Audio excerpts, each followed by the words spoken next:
Document 1. L'adoption de l'uniforme dans les écoles crée un sentiment de cohésion au sein de la communauté scolaire et renforce l'esprit de groupe. Cela contribue également à diminuer les inégalités liées aux tenues vestimentaires ou à la condition sociale.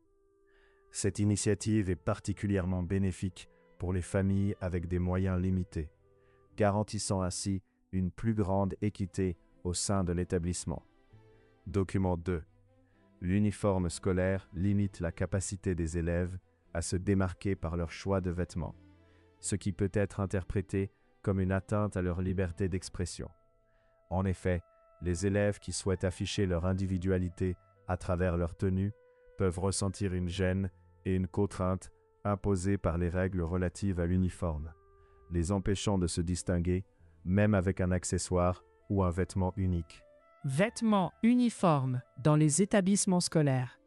Le débat autour des vêtements uniformes dans les établissements scolaires suscite des opinions divergentes. D'un côté, certains soulignent les avantages de l'uniforme comme la promotion de la cohésion et la réduction des inégalités. De l'autre, d'autres critiquent cette mesure, arguant qu'elle limite la liberté d'expression des élèves et leur capacité à se distinguer. À mon avis, l'adoption d'un uniforme scolaire présente davantage d'avantages que d'inconvénients. Premièrement, elle favorise un environnement égalitaire où les différences sociales sont atténuées, permettant aux élèves de se concentrer sur leurs études. Deuxièmement, elle renforce le sentiment d'appartenance à une communauté, ce qui peut être bénéfique pour le moral et la discipline au sein de l'école.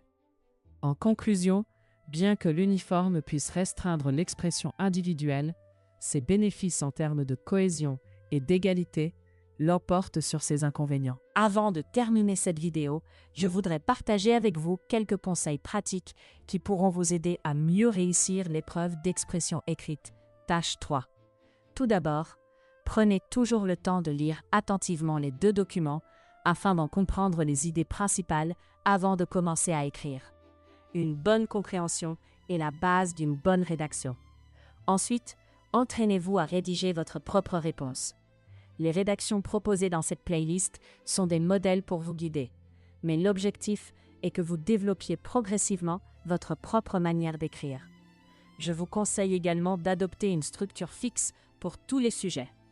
En utilisant toujours la même organisation, vous gagnerez du temps le jour de l'examen et vous réduirez le risque d'oublier une partie importante de votre réponse.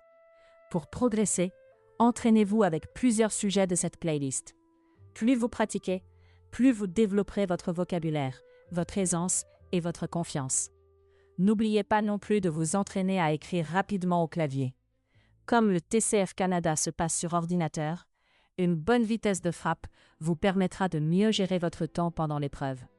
Enfin, si cette vidéo vous a été utile, je vous invite à vous abonner à TCF Canada Studio. Vous y trouverez de nombreux autres sujets, corrigés, et des conseils pour vous préparer efficacement au TCF Canada. Je vous souhaite une excellente préparation et beaucoup de réussite à votre examen. À très bientôt dans une prochaine vidéo.